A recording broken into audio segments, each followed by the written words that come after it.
Good evening. It's Wednesday, March 11th, 2020.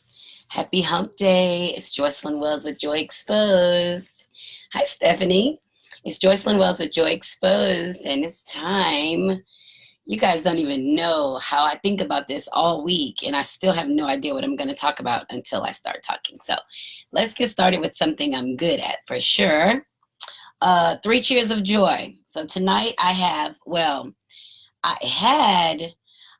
Poppy Malbec. It's my first time having a Malbec, and I tried Malbec, and it's a full body red too, but it's got a little sweet twist at the end, and I like it, right? So that's why I said I had it because I finished it, and then I had to open a bottle of Cab to get through the I had to open a bottle of Cab to get me through the show tonight. So cheers. This is my 50 years of joy glass that I got from Valerie Tucker Williams. So I thought I'd drink out of that tonight. I haven't used that in a minute. So three cheers of joy, just in case you've forgotten. It's 3 moments of self-celebration. Have nothing to do with anybody else, just you. What are you celebrating? So let me start. Between last week and this week, what will I start? Well, my first celebration today is that I've been consistently exercising. So I'm really excited about that. I have today on Wednesday, I have over 60,000 steps already. So that's I think I did about 8 or 9 miles today. So I'm really kind of getting in this groove of it. My body is craving it. I'm waking up for it. I get me a nice brisk walk after work. So I'm just trying to get my mind to get in a good place because y'all know I'm quick to lose my shit.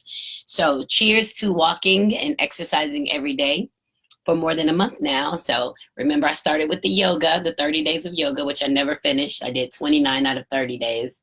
And I figured that was enough. I'll just intermittently put some yoga in there. So cheers to exercising about every day and just kind of owning my heart health. So cheers to that. My second cheer of joy is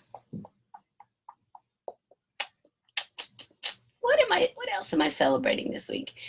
I'm celebrating that I've made it through work this week because I think I've thought about quitting every day for about 2 weeks. But we do go to spring break next week, so that's my saving grace is like I'm counting down the days. And we've had a lot of teachers out, and we've had to cover classes for other teachers, and there wasn't really a break. So I am happy that I've made it through Wednesday, and I have Thursday and Friday to go, and then I'll be on spring break for a week. I can regroup for the next 46 days, school days, actually, 46 school days. So cheers to making it through the work week, even though I've thought about quitting several times. So cheers to that. My first cheer of joy was exercising consistently and really putting in the effort to do so. And then my second cheer of joy so far is I made it through the work week without quitting. And I think I like having, this may not be different from anybody else, but I like having a check every 2 weeks, knowing that it's going to come.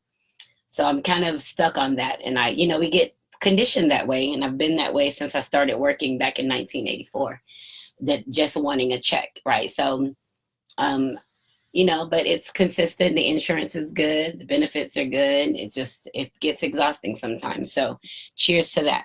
Now, my third cheer of joy, let me think of something good. My third cheer of joy is that, I haven't given into the panic of the coronavirus. I haven't given into the panic of the coronavirus. I just kind of liken it to the flu, right? I can't do anything about a flu vaccine because I'm allergic to eggs, so I can't take a flu vaccine. So if the coronavirus is a different strain of the flu virus, as it said, then I can't do anything about that either. Just what I always do, wash my hands, don't put stuff in my mouth, don't play in my eyes, and just be aware of my surroundings. So I haven't gotten caught up in the hoopla of that. In either way, there are some people that are like, take advantage of these cheap flights. And there are other people that are like, don't leave the house, so I'm still kind of in the middle because you guys know that I feel like I can see myself through things, and I don't feel like this is something that's going to necessarily impact me personally.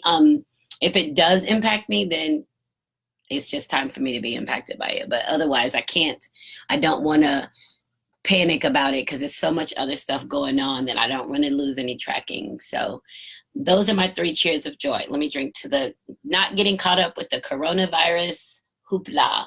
It's out there. We know that, but I can't be consumed by it. So cheers. My first cheer of joy was exercising consistently. And I hope you guys are exercising too. We have to keep our heart pumping. What is it? Lub dub, lub dub, lub dub. That's the noise it makes when you get to hear it. So we got to keep our hearts pumping. The second cheer of joy was not quitting work when I wanted to, because I like getting a paycheck. The struggle. And then the third cheer of joy was not getting caught up with the coronavirus. All the hoopla. Being aware of it is very important, and educating people around me with the information that I have and trying to keep people safe. All of that plays into it, but that doesn't go any different than stuff I do every day. Wash your hands, get some hand sanitizer, don't touch me, get out of my space. Same thing over and over and over. So, it's a part of who we are right now, and we have to kind of be aware that these things happen. The strands change. They change every year. We had a big SARS outbreak. What was it, 2008? Oh, probably more recent. 2008, I think, or maybe more recent. SARS came, so then we had the same thing with SARS. We have the flu every year, and always impacts our older population. And I'm almost the older population. So give me about 15, 16 more years. I'm going to be in that population that they're warning about. And, but in the meantime, we just keep living, right? Try to do our best every day. So those are my 3 cheers of joy. It's Wednesday, March 11th. I can't believe we're already into mid-March. It seems like we were just saying Happy New Year, right? So now we're about to finish the first quarter of the year, which brings me to Joy Exposed is almost a year old on April 11th. So a month from today, Joy Exposed will be 1 year old. I cannot believe it. I'm excited about that. Just to go back and listen to the podcast and listen to the growth and the amount of information that I'm able to share, wherever it's coming from, I'm able to share it. And that makes me really pleased that, it's some good information that I'm able to put out there. And some of that, some is wacky too, but, most of it is good information. And I'm still learning. So it's almost a year old. And also today was the anniversary of my book, my first book, 3 years old. I think 3 years going to the editor. So that's a big deal because we have literally, now there are 4 books out. There's a 5th one written sitting on my computer and a 6th one I'm writing. So that's fast. So let's see. Yeah, 3 years ago today, my first book went to the editor, and I was so nervous about it. I'm looking at the thing, at the picture on Facebook, and I covered I don't know if you can see it. You guys know it on it. Yeah, I covered the name of it up with the an emoji because I was afraid somebody was going to steal the name of my book. But then you realize when you do stuff like that, you're so protective over it because you don't want anybody to steal it. And then you realize nobody gives a shit. Nobody's waiting to steal it. Once it becomes really popular, then people will do spin-offs and that kind of stuff on it. But otherwise, nobody cared about the name of my book, which I thought it was perfect. And but nobody's even touched it. Well, that I know of. So, but I was proactive in buying the web address for it and, that kind of thing. So I did kind of do some prelim work on it, keeping it safe and protecting it. But when you're writing and sharing that, your intellectual property, your biggest fear, I think, is somebody stealing it and taking it to the altar before you get to take it to the altar. So now that's out. Virtues of Joy, more Virtues of Joy, more Virtues of Joy 3. Those are all out, and they seem to be pretty safe. So, and, they've been copywritten and all of that. So, no need to panic on that. Hey, LaShondra. So no need to panic on it anymore, but it has been 3 years. I can't believe that.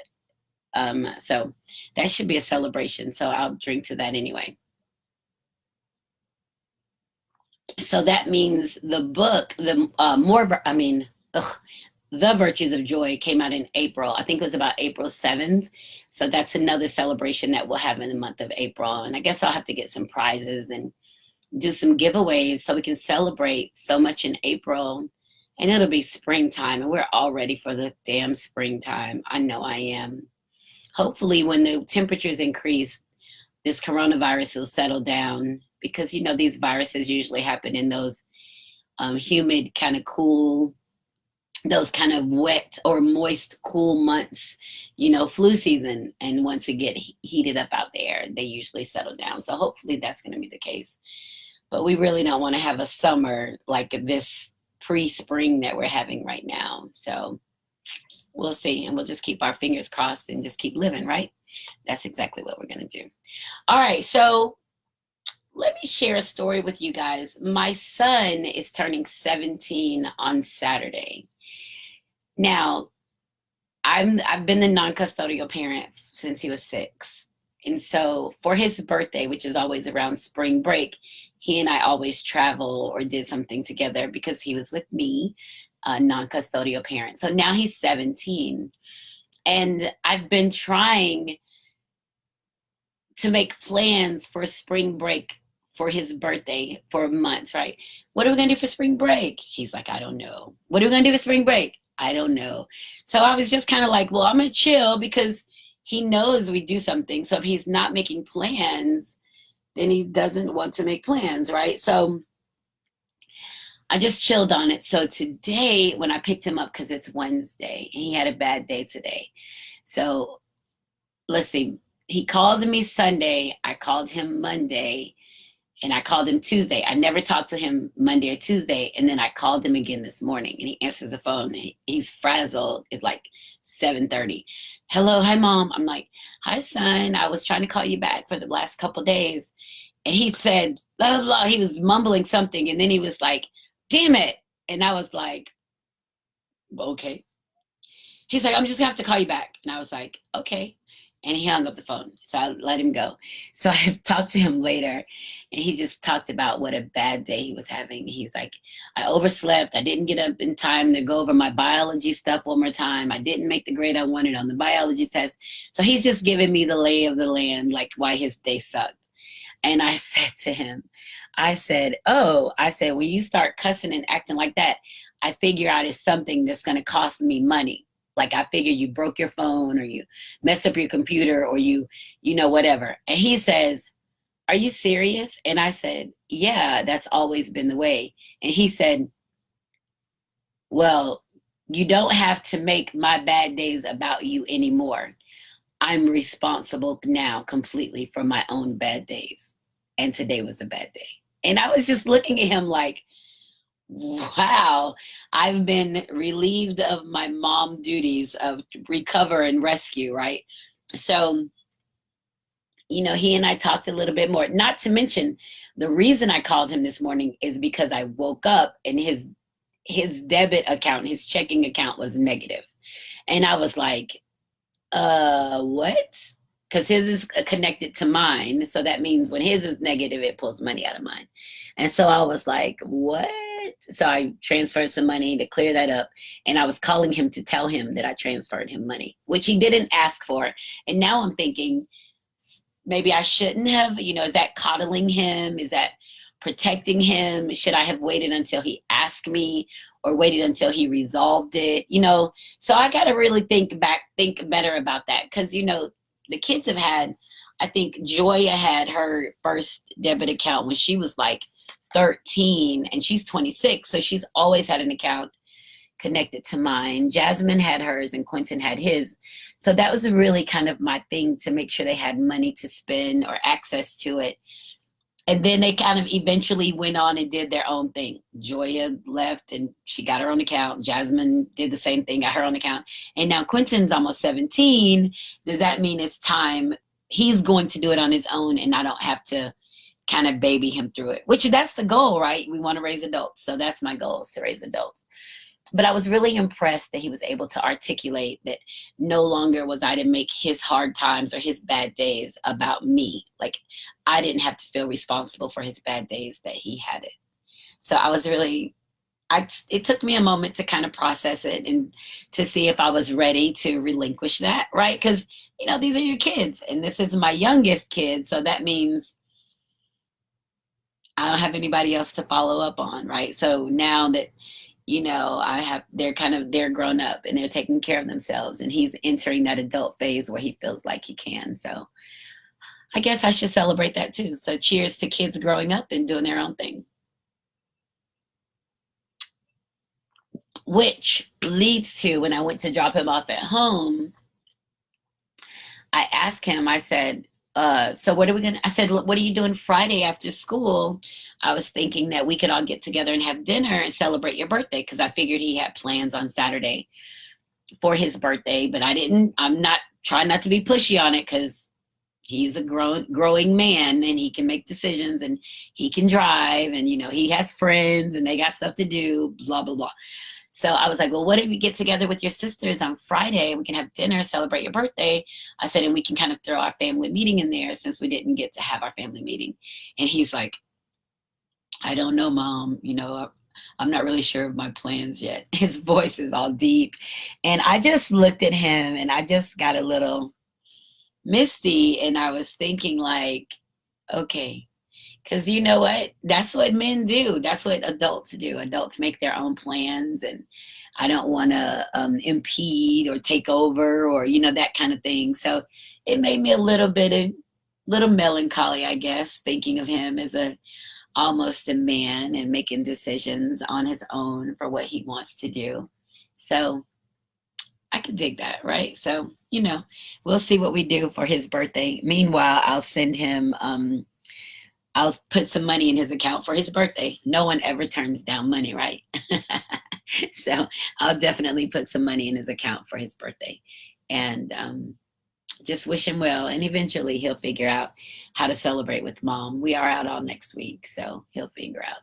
We aren't traveling this year, which I was stressed about us not planning something, but now with the coronavirus, I'm happy that we didn't plan anything. Because now they don't want you to go on a cruise ship. They're canceling events. They're warning you about flights. So I'm happy that, that plan, that thinking so far ahead of time, because I am a planner, didn't really come to fruition, because then we would have been trying to scramble to figure out what to do or how to get our money back. So that's that. All right. So next thing, I need for you guys to subscribe to my YouTube channel.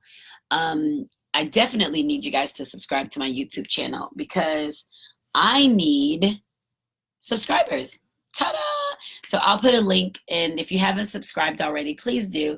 All of these podcasts are downloaded to YouTube, Pandora, Spotify, Google Play, iTunes, iHeartRadio, SoundCloud, YouTube, within probably 48 hours. Sometimes it's longer when I'm tired or something and I can't get it done. But I think I have about 54 videos on YouTube right now. So I've got my videos on YouTube, and just trying to get the channel to grow. So if you haven't subscribed to me on YouTube, subscribe to me on YouTube. That would be awesome. I would appreciate that.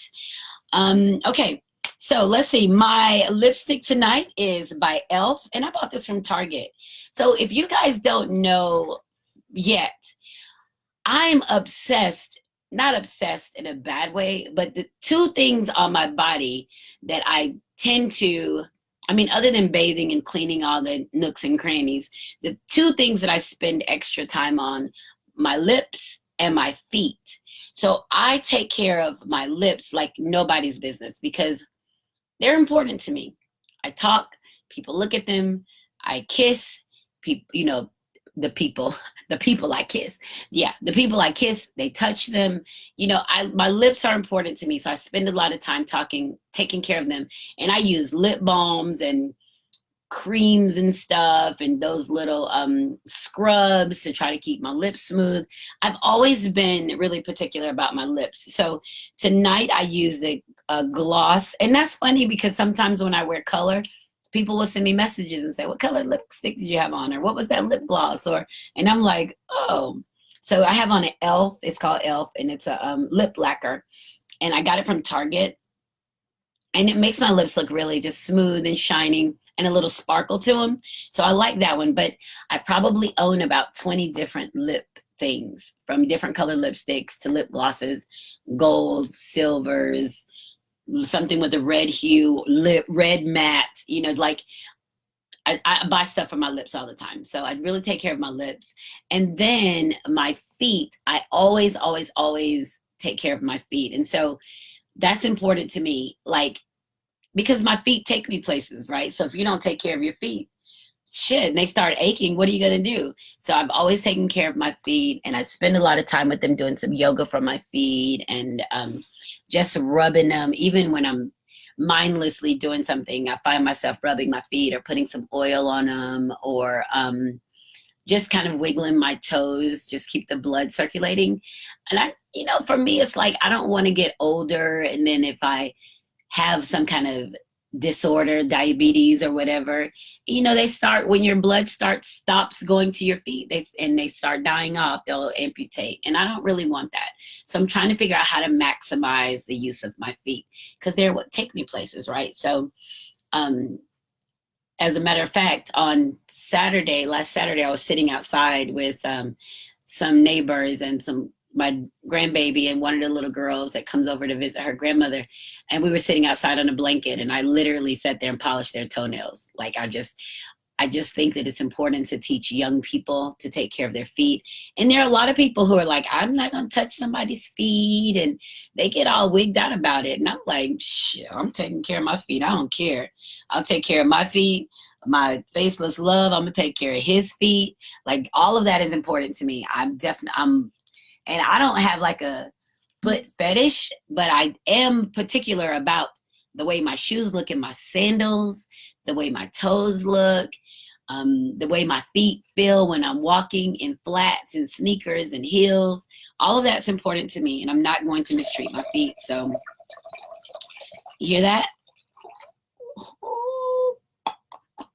Pouring some wine. So all of that's important to me. So I definitely take care of my feet. I put a oil on them. I do a scrub, a Eucerin cream. Sometimes I put like this glitter kind of oil on them just to make them look really pretty when I have on some great sandals.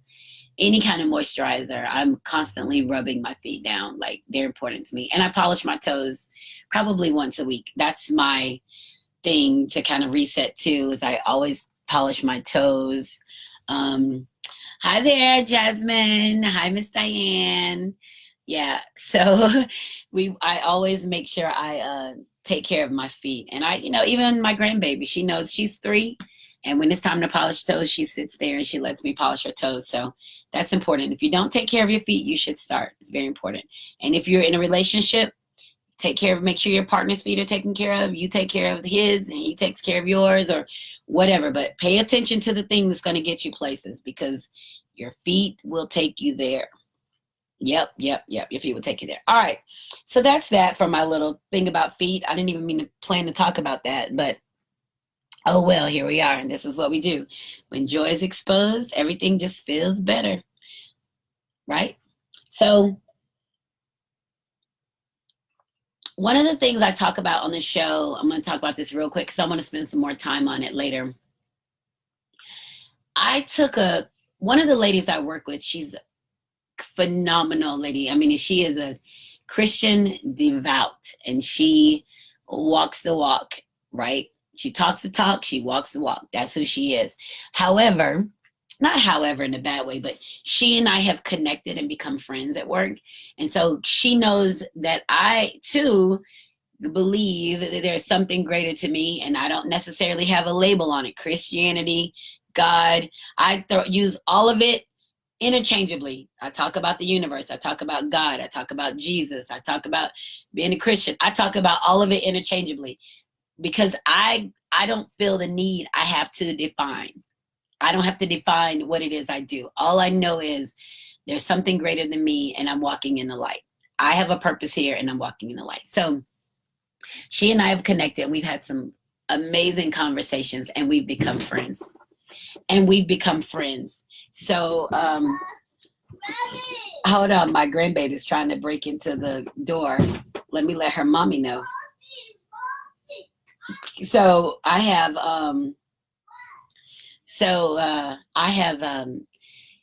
was talking to her about being on my path to greatness, right? So I'm going on my path to greatness. Well, she gave me this spirituality gift survey to take. So it's electronic. It's like 88 questions, and they ask you all these questions about yourself, like how you feel about other people, like are you always empathetic? Do you feel like you need to fix people's problems? Do you feel like you need to buy people's stuff? Do you feel like you have to keep track of every dollar? When you give people money, do you have to keep track of their dollars? And it's like 88 just different questions. So I was answering the questions. And then, of course, you have to answer honestly because it's about your spiritual gifts. So I was going through answering the questions as honestly as possible. And as I was answering, I was like, oh shit, I don't have any spiritual gifts. I cannot be answering these questions right. Because I was reading them in my mind. I'm looking at what I think the answer should be, what it wasn't my answer. Like another person would fill this out and would choose all the right answers. And I was filling them out based on me and the answers for me.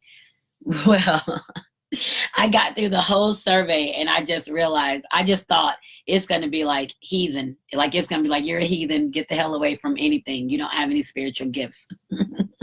But when the results came up, surprisingly, my top 3 were administration. That means the leader of the ship. At the helm of the ship, I'm leading the way. Shepherding, which is like a pastor. And third was teaching, giving information. Those were my top 3.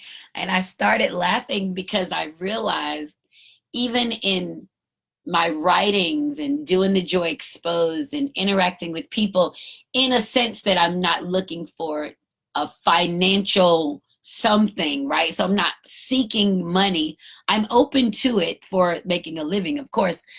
But when I went through and read what each of them were talking about, I realized when I'm saying I'm walking in my light, I'm actually walking in my light. So I was very pleased to see that, and also that it wasn't biased. Like I have a problem with humans telling you what you should be or what you should do. I have a problem with that because I feel like our gift is so much greater than what the human can encompass. Like that nobody is given a blueprint on us. We try our best with our children because we want to guide them through the rough times, get them through the rough stuff and get them in a good place. And we feel like we know the place for them, but we still have to take into account that they are humans and they do have their own path and they do have to do their own trial and error and learning and getting to where God has placed them, what God has chosen for them.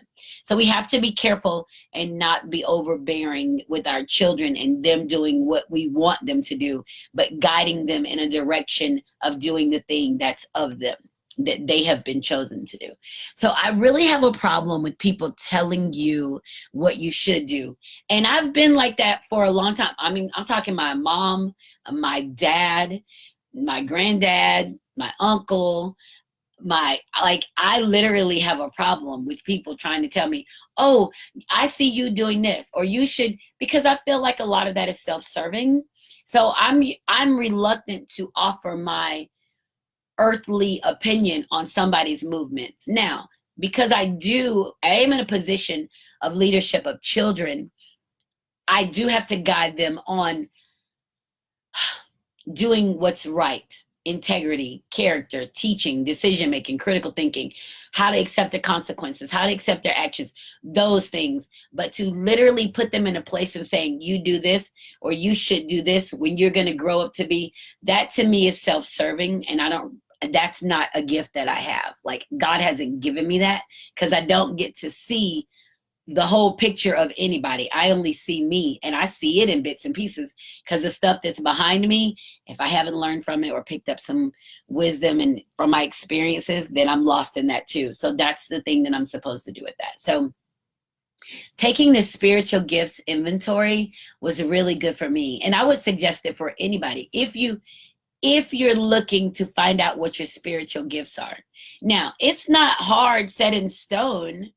However, it will give you a different outlook on who you are from a spiritual sense, from a source that has studied the Bible, studied people, movements, living, and this part psychology, I'm sure. Taking these questions and putting you in a position to answer them, to kind of judge where you are. Because it specifically said that, let me tell you the lowest of mine. It's out of 9 different gifts.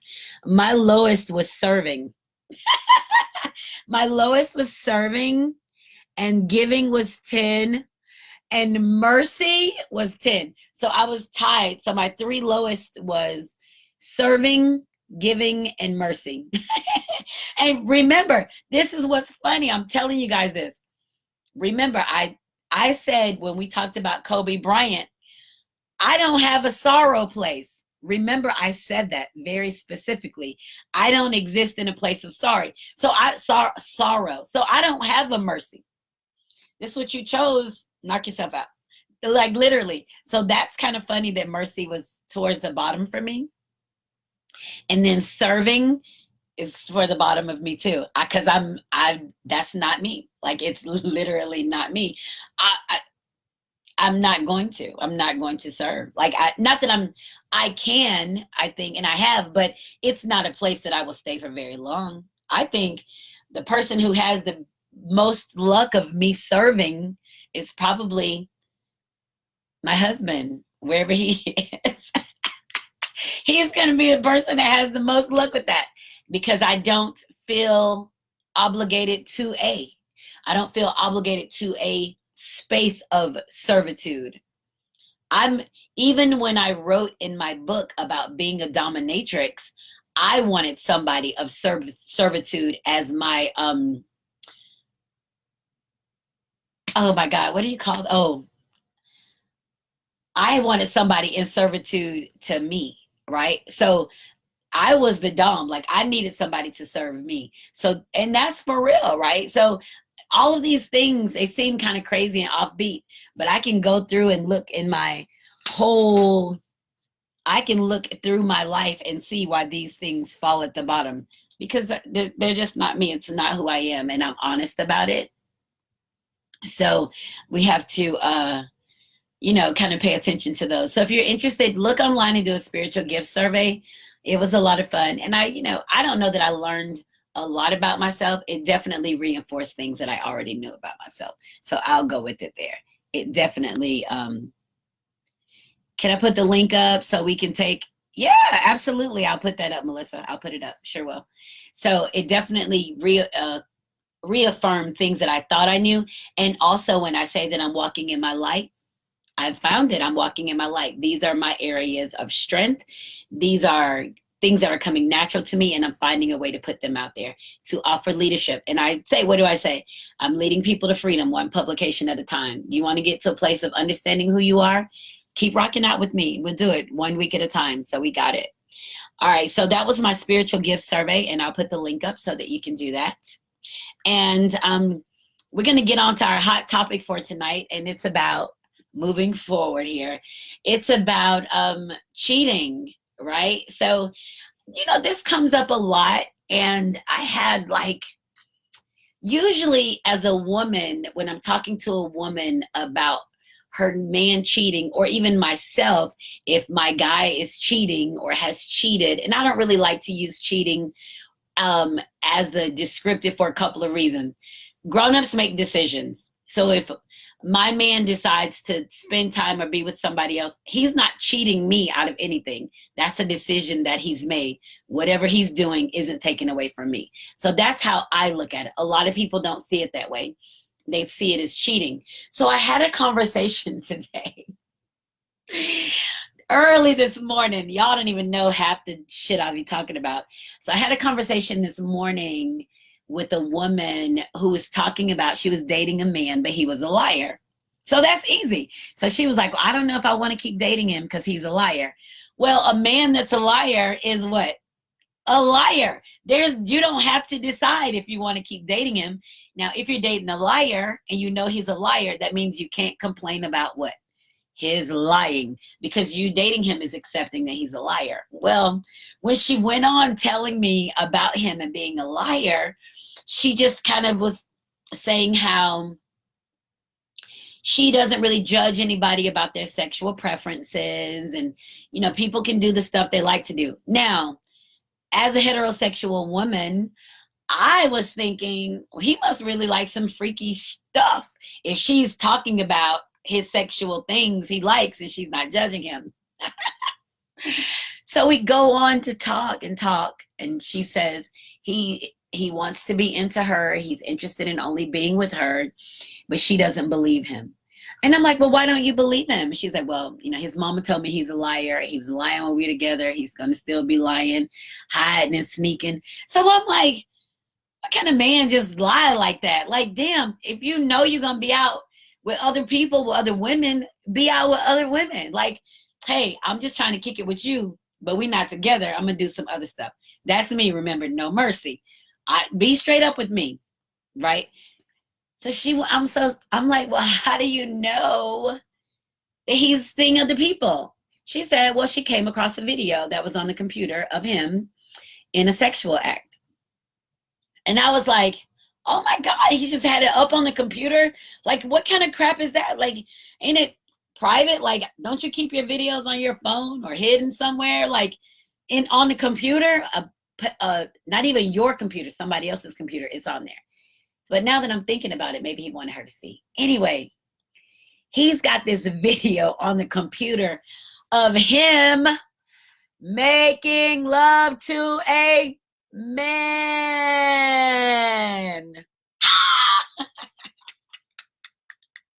So I was like, wait, what? So she said he's on the video with another man. Yes. So I'm like, okay, well, what did you say? What did you say to him? And she said, well, he said, of course, it wasn't him. But she said it was him because she could see his face. It was him. So I was like, well, then, that's a lie. And then, of course, because I'm inquisitive, because that's what I do, I asked, I said, was he giving or taking? She said he was taking. I said, and you can see his face. And she said, it was him. Like, I know what he looks like. It was him.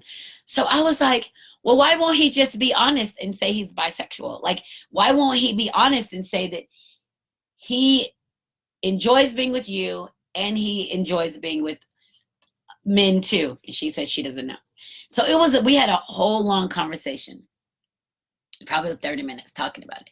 Because, this is stuff you have to process. Because like I said, as a heterosexual woman, if I think about my man being with somebody, I'm thinking about my man being with another woman. It didn't cross my mind that he's with a man.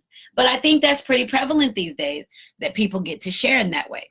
So I ask, because I am who I am, I said, well, aren't you going to have to like buy a strap-on or something?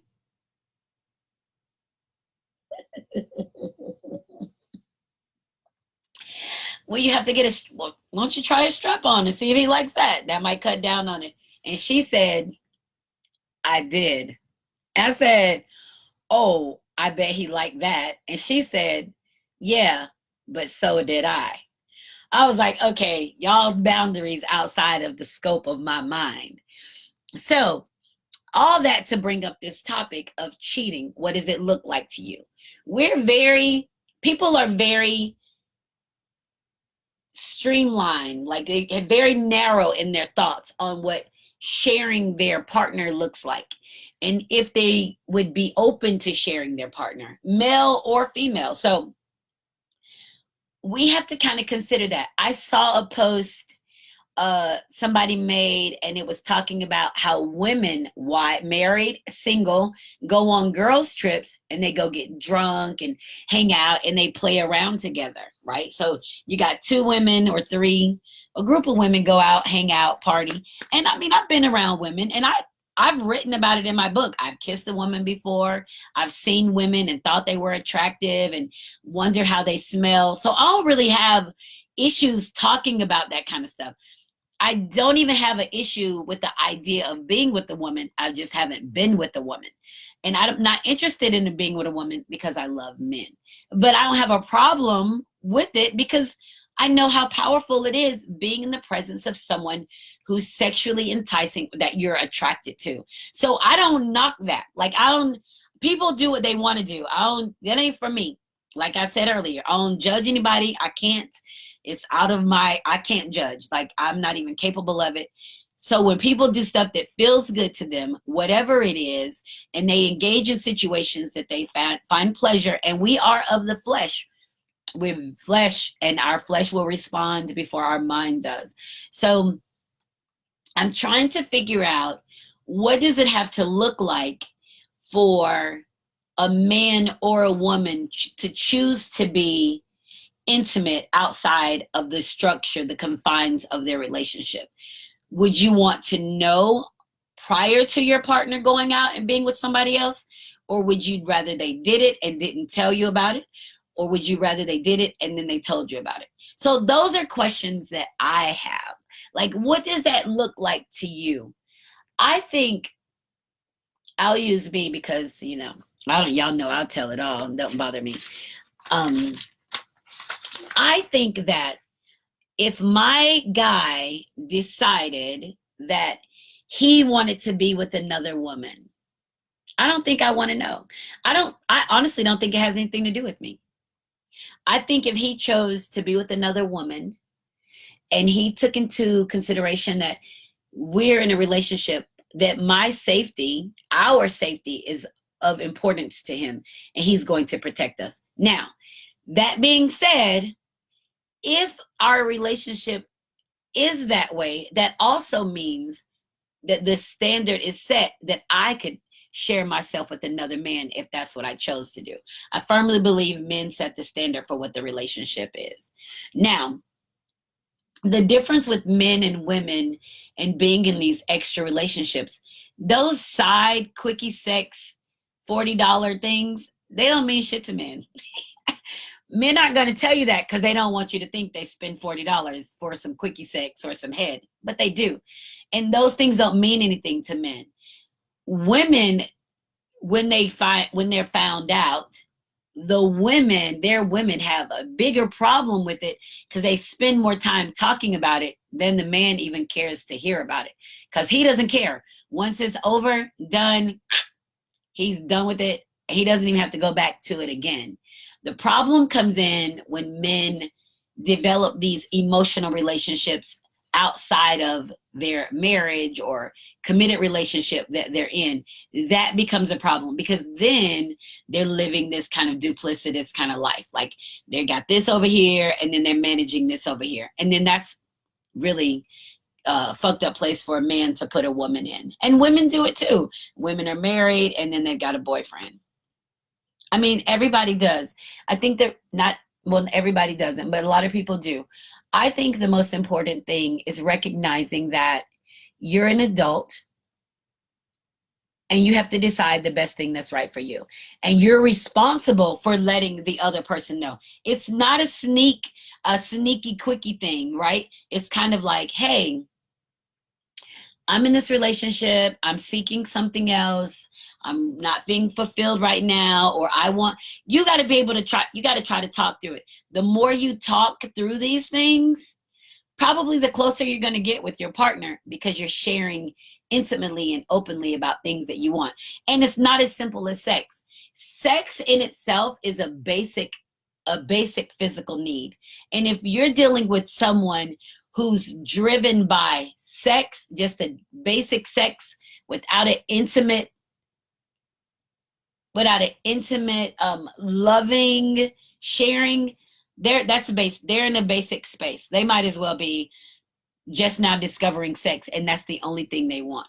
So you have to kind of figure out how that's going to work for you. If you're looking for intimacy and you're dating a person who gonna go to the grocery store and get some bread and then fuck somebody on the way back, you need to probably, if you want something greater, you're gonna have to get somebody else, because somebody who operates at that level, they're at an extremely basic level of thought if they're driven by sex that much. So you know that very quickly. You know it. You can look at the way that you guys met. You can look at the way that you guys interacted. If you have somebody that you've been hooking up with and then all of a sudden you're trying to drag them into a relationship, wah, wah, bad for you. Yeah, don't do that. You know, can't drag. Yes, basic as fuck. So you can't drag somebody into a relationship because you want to be in there or because you want to keep them. That's your personal issue. So if you're in a relationship with someone and intimacy, you want a relatability, if that's what you want, shared emotions, but you end up with somebody who is driven by sex and you're trying to drag them to a place of intimacy, you're not going to be able to do that. That's not how it works. You're not going to get them to understand what it means to caress and touch and nibble and bite every part of your body and to lay in it, like, and to be there with you all night and lay in it and sleep and wake up and eat. And that, you're not. It's going to be, they're going to have sex, pass out, and they'll be ready to get up and go. Like, there is a distinct difference for somebody trying to fuck you and somebody trying to love you, and we really have to pay attention to that. So I think what I would like for people to understand is, when you're looking and talking about cheating, whatever that person decides to do, what you do is the most important thing. What you do for yourself is the most important thing. Crying, kicking, screaming, wham, wham, wham, that don't matter. Men hear you for like the first couple of minutes. And the reason men shut that shit down. They've been trained to do that from their moms. When soon as the moms start fussing because they didn't take the trash out, they hear the moms say, "You didn't take the trash out, blah, blah, blah, blah." They shut it down. The mom can go on for 20 minutes. So they've been shutting down, yipping, yapping, screaming ass women their whole lives. You're not finna make a difference.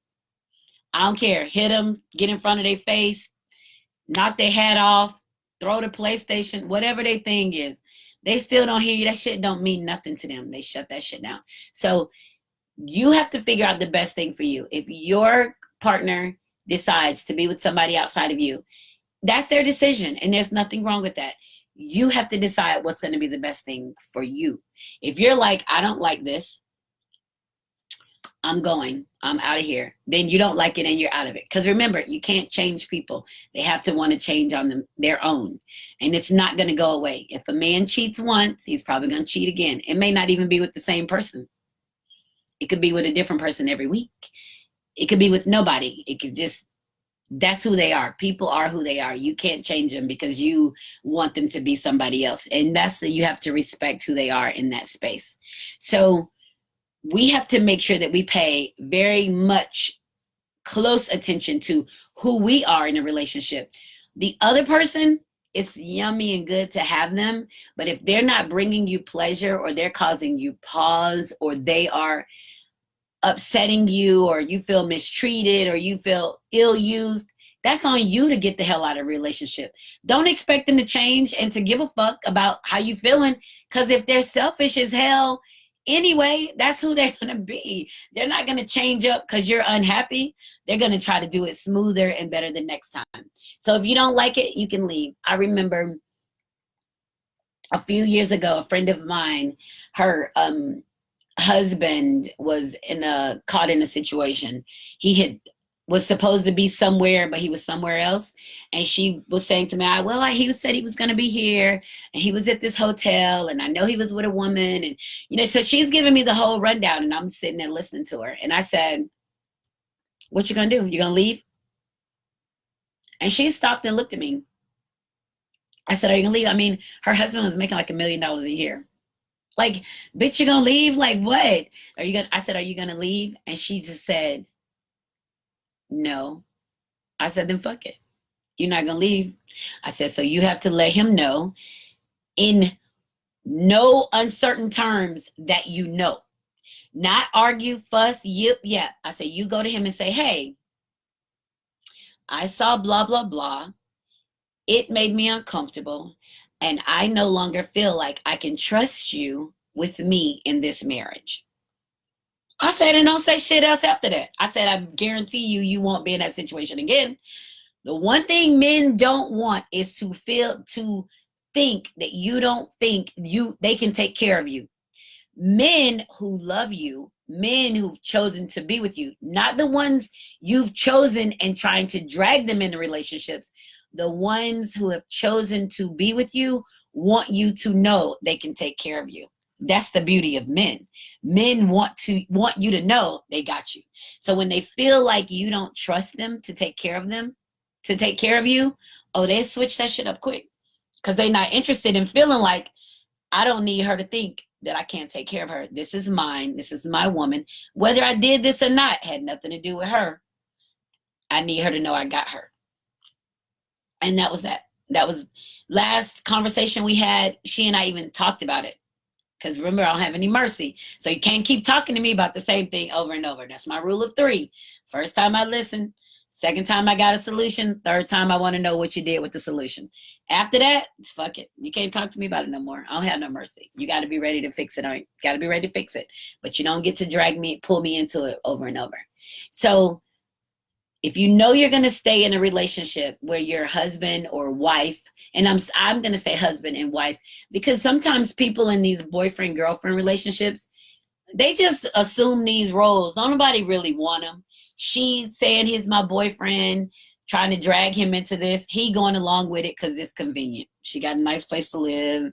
She have food at her house. She got her lights on. She got TV and Wi-Fi.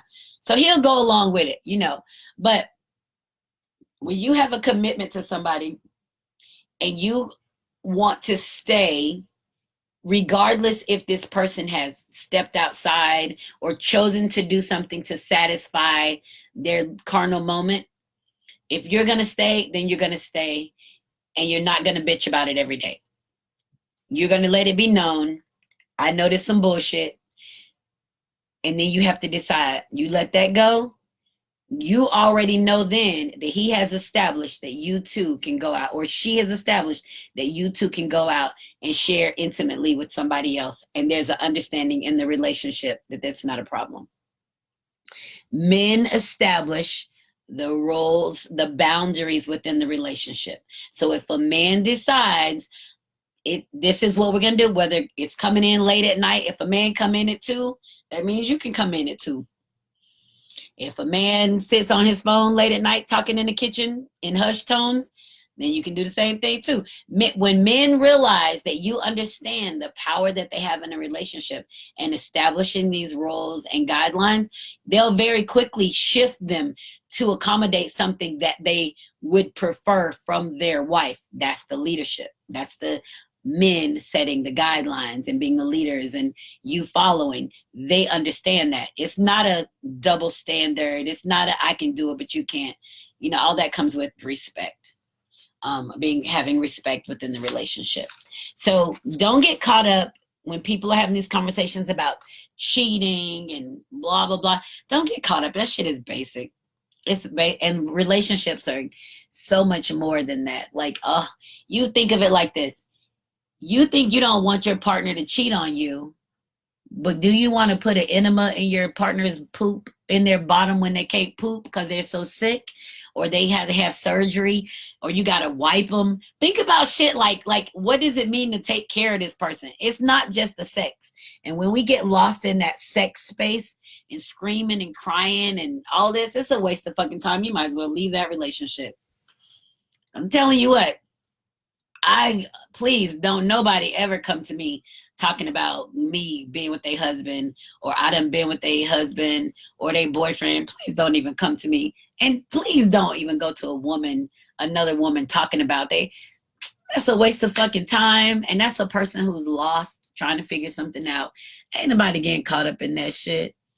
My first question, and when I was dating, people would call me, I know you seeing my husband. My question is, who is your husband? Shit, I don't even know. I'm single. Like, it could be any damn body. You know, it's got to be somebody's trying to make a big deal out of me seeing their husband, and I don't even know who the fuck they talk about. That lets you know how people are in their minds seeking and searching, trying to get some understanding, not wanting to accept the responsibility that if they're going to do something or if they want something different, they're responsible for getting something different. They're responsible for doing something different. Nobody's going to do it for you. That's the only way that you get free. That's the only way you get on your path.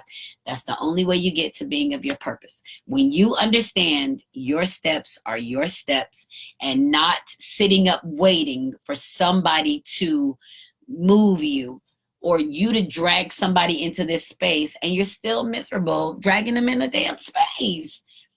You are responsible for you. You're responsible for your movements and getting to your path, getting on your path to being of purpose. So, you know, that's what I wanted to, my main thing I wanted to talk about tonight, because we get so lost in other people, trying to control other people, trying to make people do the things that we want. I have honestly known some great guys. I've known some great guys, and I've learned a lot from the guys. Because I study them. I've learned a lot from men. I've learned a lot from women. But when you look at men and the way that they operate, and you listen to the words that they say, not the stuff that you force on them that you hope they'll say, you listen to the words that they say. When you belong to them, they will tell you that. When you say you belong to them and you start doing things, they'll receive it, but it doesn't mean that that's what they've chosen. It means they're going along with it because it's convenient and they're gaining pleasure out of it.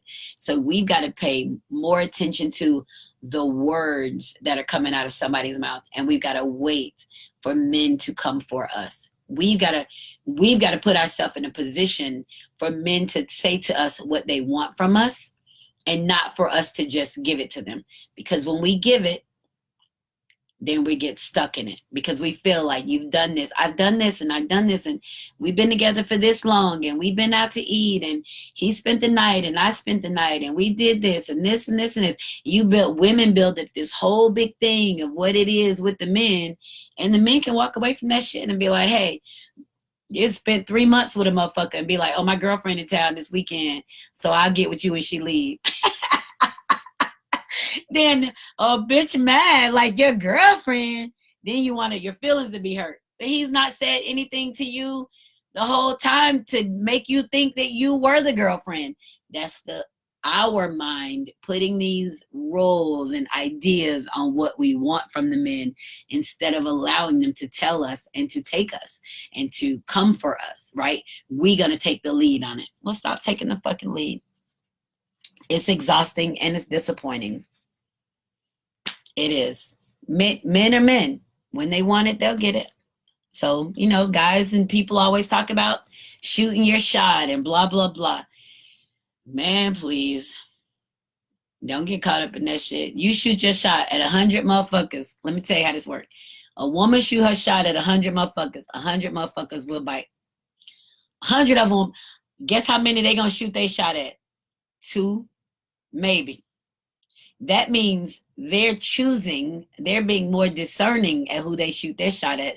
Woman just take out her motherfucking gun and hope, shoot them down.